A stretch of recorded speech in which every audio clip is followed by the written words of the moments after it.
उजाळा देत पनवेल महानगरपालिकेचे माजी सभागृह नेते आणि युवकांचे प्रेरणास्थान परेश ठाकूर यांच्या वाढदिवसानिमित्त भारतीय जनता युवा मोर्चा कामोठे आणि रायगड जिल्हा कुस्ती असोसिएशनच्या वतीनं माननीय श्री परेश शेठ ठाकूर केसरी भव्य कुस्ती स्पर्धेचं आयोजन करण्यात आलं होतं।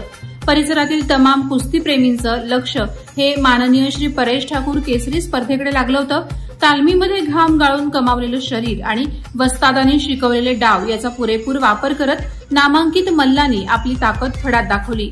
या स्पर्धेला उपस्थित असलेल्या कुस्तीप्रेमींमध्ये आनंदाचं आणि उत्साहाचं वातावरण पाहायला मिळालं। ही स्पर्धा रविवार दिनांक 18 मे रोजी कामोठे येथील सेक्टर 6 मधील लोकनेते रामशेठ ठाकूर विद्यालयाच्या भव्य मैदानात लाल मातीवर पार पडली। विजेत्या मल्लांवर सुमारे 11,11,111 रुपयांच्या बक्षिसांची अक्षरशः उधळण करण्यात आली। यावेळी आंतरराष्ट्रीय दर्जाचे मैदान, उत्तम आणि दिमागदार नियोजन, आकर्षक रोषणाई, हलगीचा ताल, मर्दानी आवाजात सूत्रसंचालन आणि हजारो कुस्ती रसिकांच्या उपस्थितीत राज्य, राष्ट्रीय दिग्गज आणि नामवंत कुस्तीपटूंचे मुख्य आणि रोमहर्षक सामने झाले। त्याचबरोबरीने स्थानिक, जिल्हा आणि महाराष्ट्रातील इतर पैलवानांची वयोगटानुसार गटनिहाय सामने मोठ्या उत्साहात झाले। स्पर्धेत रुस्तमे हिंद पहलवान सिकंदर शेख विरुद्ध हिंद केसरी पहलवान सुखविंदर सिंह, ट्रिपल महाराष्ट्र केसरी पहलवान विजय चौधरी विरुद्ध पहलवान रिकार्डो अमेरिका, डबल महाराष्ट्र केसरी पहलवान शिवराज राक्षे विरुद्ध हिंद केसरी पहलवान विक्रांत कुमार, तसंच उपमहाराष्ट्र केसरी किरण भगत विरुद्ध हिंद केसरी पहलवान हितेंद्र कुमार या दिग्गज आणि नामवंत कुस्तीपटूंचे रोमहर्षक सामन्यांचा प्रेक्षकांनी आस्वाद घेतला। यावेळी प्रमुख मान्यवर म्हणून केंद्रीय राज्यमंत्री मुरलीधर मोहोळ, खासदार श्रीरंग बारणे, माजी खासदार लोकनेते रामशेठ ठाकूर, माजी नगराध्यक्ष जयंत म्हात्रे यांची उपस्थिती लाभली। यासोबतच आमदार प्रशांत ठाकूर, कोकण शिक्षक मतदारसंघाचे आमदार ज्ञानेश्वर म्हात्रे, आमदार विक्रांत पाटील, युवा मोर्चाचे प्रदेश अध्यक्ष अनुप मोरे, हिंद केसरी योगेश दोडके, संदीप बोंडवे, भाजपाचे उत्तर रायगड जिल्हाध्यक्ष अविनाश कोळी, माजी विरोधी पक्षनेते प्रीतम म्हात्रे, माजी नगरसेवक तेजस कांडपिळे, स्पर्धा संयोजक तथा अल्पसंख्याक आयोगाचे प्रदेश सदस्य हॅप्पी सिंग, युवा मोर्चाचे जिल्हाध्यक्ष मयुरेश नेतकर यांच्यासह पदाधिकारी आणि कार्यकर्ते मोठ्या संख्येने उपस्थित होते।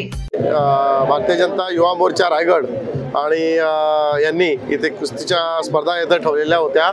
खरोखरच जबरदस्त अशा इथे स्पर्धा झाल्या आणि त्याच्यामध्ये 4 time Hind Kesari, 3 time Hind Kesari, 2 time Hind Kesari असे 4-4 मल्ल या इथे येऊन एवढ्या मोठ्या स्पर्धा करतात। आणि त्याचबरोबर मोहोळ साहेबांसारखे एक केंद्रीय मंत्री हे या इथे येऊन या स्पर्धांना उपस्थित राहतात। खरोखरच याच्यामुळे मला वाटतं की कामोठा असेल, कळंबोली असेल, पनवेल असेल किंवा रायगड जिल्ह्यामध्ये कुस्तीला याच्यामुळे फार मोठ्या प्रमाणात चालना लाभणार आहे। मुळामध्ये जर असं काही समज असं असेल की कुस्ती हा खेळ हा सातारा, मराठवाडा, विदर्भ यांचा असेल तर नाही, कुस्ती हा खेळ इथे पनवेल तालुक्यामध्ये हा मोठ्या प्रमाणामध्ये खेळला जातो। आणि त्याचबरोबर कामोठा, कळंबोली येथील जो वर्ग आहे तो सुद्धा मोठ्या प्रमाणात खेळत असल्यामुळे मला नक्कीच वाटतं की पनवेल महानगरपालिका क्षेत्र आणि रायगड जिल्ह्यामध्ये मोठ्या प्रमाणामध्ये कुस्ती याच्या पुढे कुस्तीला चालना मिळून त्याचा फायदा हा तरुणांना, मग सांगता त्यांचं शारीरिक आरोग्य असेल किंवा मानसिक आरोग्य असेल याला मोठ्या प्रमाणात त्याचा फायदा होऊ शकेल। त्याचप्रमाणे भारतीय जनता पार्टी युवा मोर्चा खारघरतर्फे फुटबॉलचे सामने हे सुद्धा खारघरमध्ये ठेवण्यात आलेले, फार मोठ्या स्वरूपामध्ये ठेवण्यात आलेले होते, अतिशय आकर्षक असे ठेवलेले होते। ते सामने सुद्धा फार चांगल्या रीतीने पार पडले। याच बरोबरीने कळंबोली येथे सुद्धा क्रिकेट अंडरआर्म क्रिकेटचे सामने हे सुद्धा आयोजित करण्यात आलेले होते। त्या इथे सुद्धा फार मोठ्या स्वरूपामध्ये प्रेक्षकांचं या इथे प्रतिसाद लाभला। म्हणजे हे सर्व बघितलं तर मला वाटतंय की भारतीय जनता पार्टी आणि भारतीय जनता युवा मोर्चा यांचे सर्व पदाधिकारी, कार्यकर्ते हे तरुणांना कार्यक्रम देण्याचं काम करत आहेत।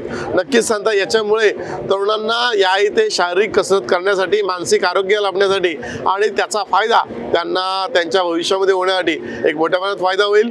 पनवेल महानगरपालिका ही अशा प्रकारचे क्रीडा संस्कृती ही आपल्या इथं रुजावी याच्यासाठी मोठ्या प्रमाणात प्रयत्न करते आहे। माननीय माननीय आमदार प्रशांत ठाकूर असतील, आयुक्त माननीय मंगेश चितळे साहेब असतील, पूर्वीचे आयुक्त माननीय गणेश देशमुख साहेब असतील, यांचा क्रीडा संस्कृती आणि कला संस्कृती याचा मोठ्यात मोठा या इथे विकास व्हावा यासाठी अतिशय पद्धतशीरपणे इथे जे प्रयत्न चालू आहेत, हे मला वाटतंय की सध्या आज या इथे जी गर्दी जी जमलेली होती, नक्कीच मला वाटतंय की याचं रूपांतर हे एक मोठ्या क्रीडा संस्कृतीमध्ये पूर्णच पनवेल महानगरपालिका आणि नवी मुंबई तरी नक्कीच होईल असं मला वाटतं. वादळवारा लाईव्हसाठी न्यूज ब्युरो, पनवेल. नवी मुंबई व रायगड जिल्ह्यातील ताज्या बातम्या आणि घडामोडींसाठी सबस्क्राईब करा वादळवारा लाईव्ह चॅनल आणि दाबा बेल आयकॉन.